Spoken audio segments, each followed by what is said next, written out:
मित्रांनो, उन्हाळ्याचे दिवस आहेत आणि आपल्याला ऊस सारख्या पिकाला जपायचं आहे. पाण्याची टंचाई आपल्या संपूर्ण महाराष्ट्रामध्ये कमी जास्त प्रमाणावरती आपल्याला दिसतच असते. तर कमी पाण्यामध्ये आपण कशा प्रकारे आपला ऊस असेल किंवा इतर पिकं असतील ते तगवू शकतो. तर मित्रांनो, ड्रिप इरिगेशन हे आपल्याला सर्वांना माहीतच आहे.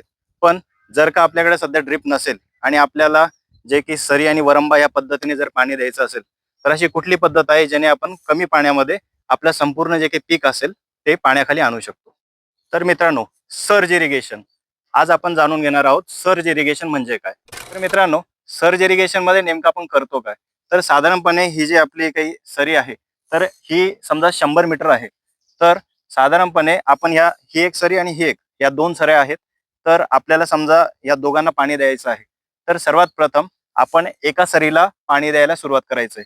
25% ती सरी भरल्यानंतर आपण तिथलं पाणी बदलून बाजूच्या सरीला द्यायचंय. बाजूच्या सरीत 25% झालं पाणी, त्यानंतर वापस आपण पहिल्या सरीवरती यायचं आहे. 50% आपलं म्हणजे जवळजवळ अर्धे आपलं जे काही ती सरी आहे ती पाण्यापर्यंत पोहोचल्यानंतर आपण वापस पलीकडच्या बाजूला पाणी द्यायचं. मग नंतर वापस ते 50% झाल्यावर इकडे 75% पर्यंत, वापस तिकडे 75%, नंतर इकडे शेवटपर्यंत ते बंद करून वापस इकडे 100%, आणि ही झाल्यानंतर पलीकडे वापस 100% सरी भरेपर्यंत आपण पाणी द्यायचं आहे. तर आपण असे 4 तुकड्यांमध्ये थांबत थांबत का पाणी दिलं आहे?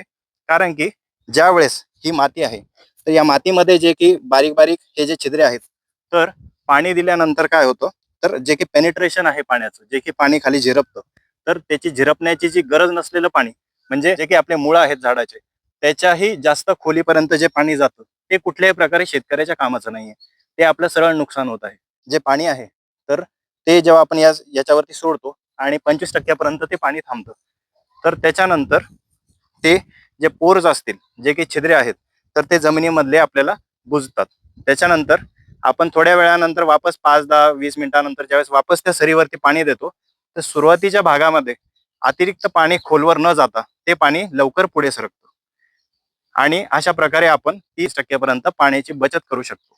यालाच आपण म्हणतो पाणी देण्याची इंटरमिटंट ऑन ऑफ सिस्टम, म्हणजेच सर्ज इरिगेशन. आणि मित्रांनो, ही माहिती जर तुम्हाला आवडली असेल तर फक्त तुमच्यापर्यंत सीमित ठेवू नका, तुमच्या मित्रपरिवारापर्यंत, आपल्या शेतकरी बांधवांपर्यंत नक्की पोहोचवा.